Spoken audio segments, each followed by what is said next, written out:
And they'll start this drive with very good field position. Now a first carry for their fullback. And able to push his way forward here for a good little gain. And give him 4 yards there. It'll be 2nd and 6. Good solid gain on first down. About what you'd expect from the big guy carrying the ball. The first carry now for Doug Martin. It's a loss of 2. Now 3rd down. Well, forget about finding a lane there. He barely had time to look up before he was planted in the backfield. Probably fortunate he was able to hold on to the football.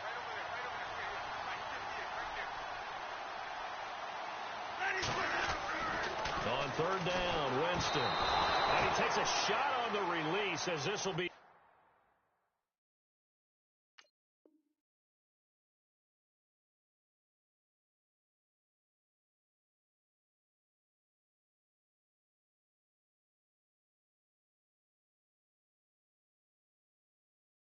Incomplete.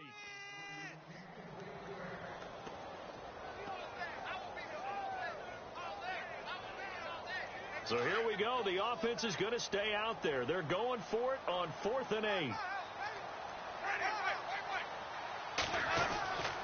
Jameis to throw it. And that is going to be incomplete. The Bucs try it on 4th down but come up empty. And the Eagles defense able to hold. We'll see the Eagles on offense here again in a second. But Alshon Jeffrey and Torrey Smith, speaking of that offensive wide receiver, they're really starting to find a spark with Carson Wentz, aren't they? They certainly are, and it started back in the offseason when Carson Wentz had a passing camp that he held for the receivers and running backs in North Dakota. And it was the first time any of those guys had ever been to the Dakotas other than Torrey Smith, who had been to South Dakota one time. But trying to integrate them, big-time targets, great catch radius, wanting to make sure the ball gets to them so they can make some plays downfield.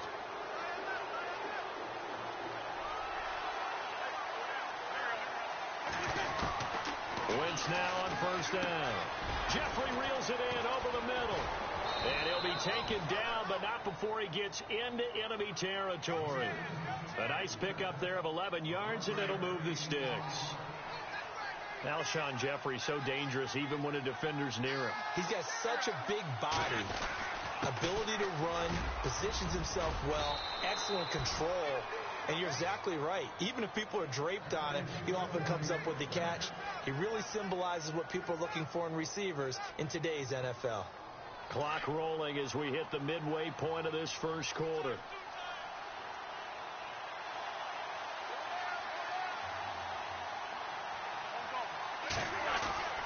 Wentz now on 1st down. Blitz coming, and down he goes.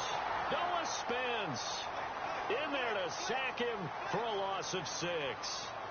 Now, that was just absolute perfect man coverage.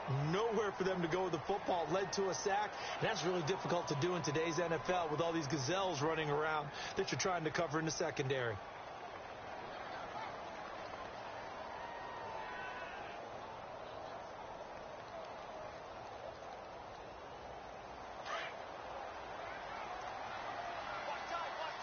Looking to jam the receivers at the line here. Press coverage look defensively. On play action, it's Wentz. The connection here with Nelson Aguilar. And they're able to get this one past the 30 down to the 25. And the play goes for 19 yards. Gives them a new set of downs.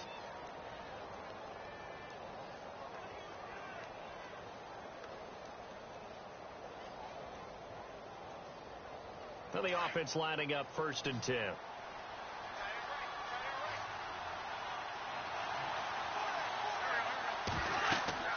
Now Wentz. Screen pass to Blunt. And Blunt loses the football. But fortunately, he's able to recover his own fumble, or that could have been trouble. All I can say about this play is that someone's living right. I mean, he's trying to gain yardage, trying to get upfield. Ball comes free. What's that panic that we've talked about oftentimes that you feel when you lose the ball? You can sense it. Oh, you can sense it. And somehow he got to it and was able to recover it for his squad.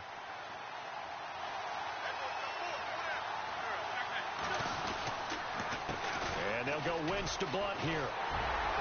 And on this one, he'll get to the 15, right at the 15-yard line. They get 5 out of that one, and it moves the chains. So under the category of, while it can't be us because we're not that good, but could you imagine if this was you?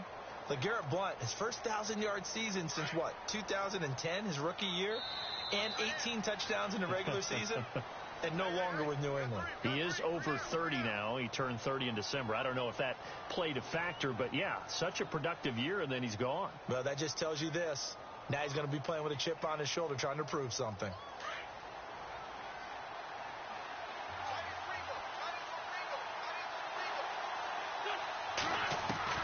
Throwing on first is Wentz. That's going to be caught at the 10-yard line.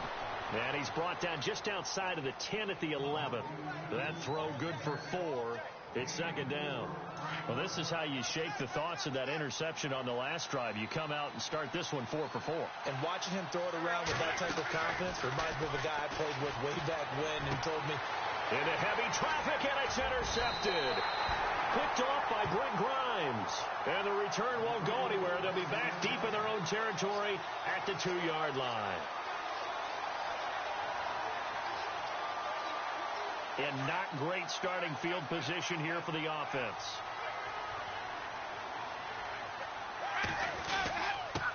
On the give, this is their fullback. And he'll get this only up to about the 3-yard line. Just a yard on the pickup there, and it'll bring up a 2nd and 9. That's someone who's pretty happy right there. That's the defensive coordinator. Body after body getting to him before he can get started. Back near his own goal line, Winston. Airing this one. It got his man complete. And they're going to get this one up to the 35-yard line. That goes for a gain of 31.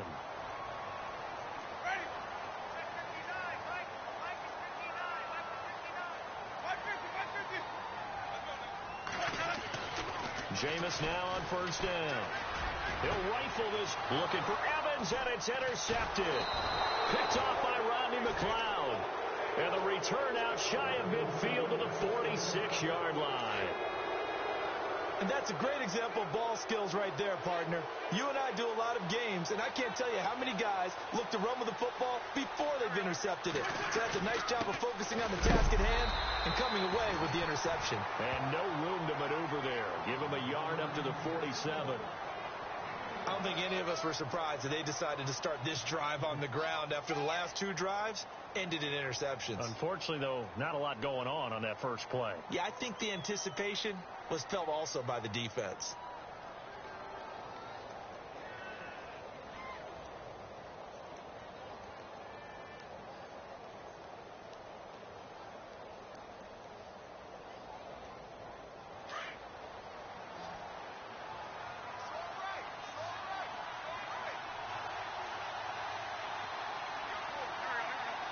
Snap coming at 1. Now Wentz. Escaping the pressure right. It's just a gain of a couple there on the scramble, and now it's 3rd down. Yeah, not much there that time, and I think we were both wondering once he got out of the box whether he just throw the ball away and he winds up only picking up a yard or 2. And on 3rd down, a nickel formation here defensively.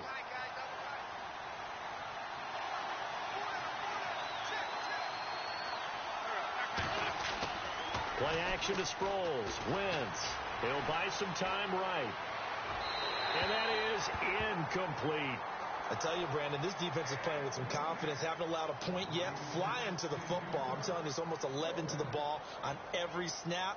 Another nice job there to force an incompletion. So it looks like the offense isn't going anywhere.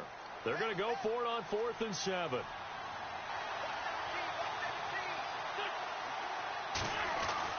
They do go for it. It's Wentz. And it is incomplete. Boy, a curious decision to go for it. Doesn't pan out. And the Bucs are going to take over with excellent field position to boot.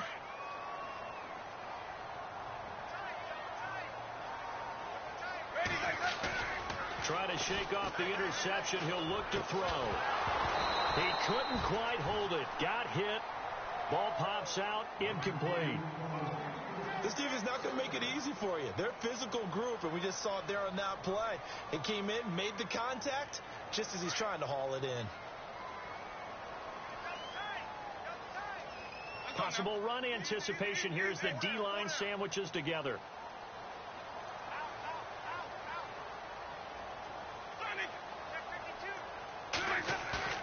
Now a play fake to Martin. Here's Winston. And incomplete on the deep ball. He was trying to find Deshaun Jackson that time. And it'll bring up third down. But one thing that I've liked defensively is that they've shown him a lot of different looks here in the first half. They've come after him. They've sat back. I think that's what you need to do to keep an offense guessing. And they certainly have kept them on their toes. That's why they haven't had much success on the scoreboard. To throw, Winston. And that will be incomplete as well. When we start looking for big-time corners, we're going to start with athleticism. But without technique, you're not going to make plays as one we just saw there.